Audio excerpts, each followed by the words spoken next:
What's up, everybody? Welcome back to another video on the Texas Rangers report. And in this video, I'm going to be going over the 3 prospects in the Rangers farm system that have gone off to a fast start so far in the 2022 season. But if this is your first time watching the Texas Rangers report, make sure to subscribe right now because I'm your #1 source for all things Texas Rangers related on YouTube.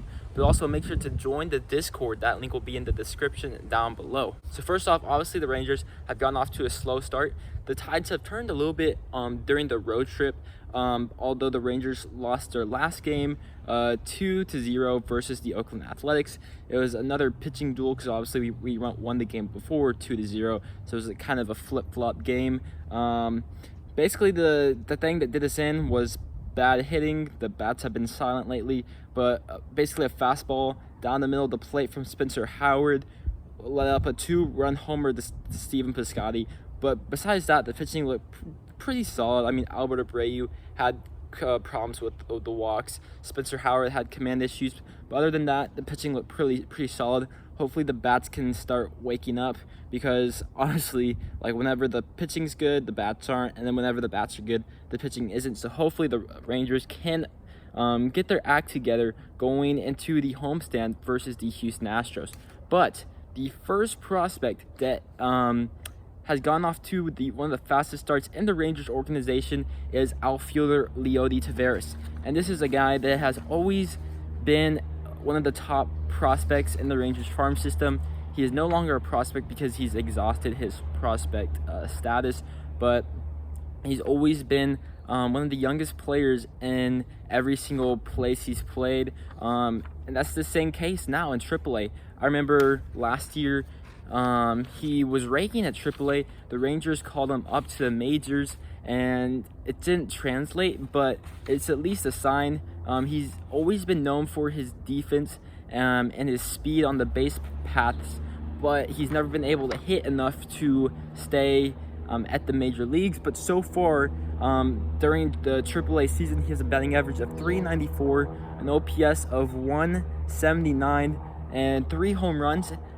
But again, it is in a hitters friendly environment in AAA, but that's the best on the team so far, and he is on the 40-man roster. So if we were to see an injury to Cole Calhoun, Willie Calhoun, or Adolis Garcia, or any of the outfielders, I do think Leody Taveras would be the first option, given that just his speed and his defense alone could provide value for the Texas Rangers. But if his bat is for real, then he may not be sent down to the minors after those guys are healthy. But given that this guy is a homegrown talent and he's playing well, it is really nice to see. But we need to take it with a grain of salt because his career minor league OPS is .715. So this OPS over 1,000, we need to be a little skeptical. And for him to translate that to the major leagues, one of the toughest leagues in the world, definitely need to keep that in mind and kind of temper your expectations and don't think he's the next, I don't know, Mike Trout. Obviously he's not, but just temper your expectations. Second on this list is right-handed relief pitcher Chase Lee. The Rangers drafted him in the 6th round last year in the 2021 MLB draft. Same draft as Jack Leiter. This guy, known as the Viper, that's his nickname, drafted out of Alabama. He's known for his funky delivery. That's kind of what gets hitters off their game a little bit. And so far, through 7 1/3 innings pitched in AA, he has a 0 ERA. So he hasn't let up any runs at all through 7 innings, 7 1/3. I think that's really solid. And this guy, obviously, Leody could easily be in the majors this year.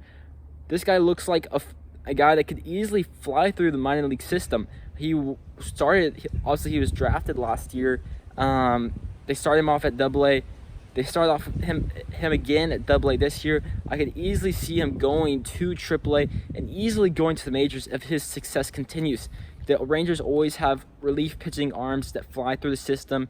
Last year it was Nick Snyder. The year before, I think it was Emmanuel Clase. Obviously, he's traded, but he just kind of has the same story written all around him. He also has 3 saves as well.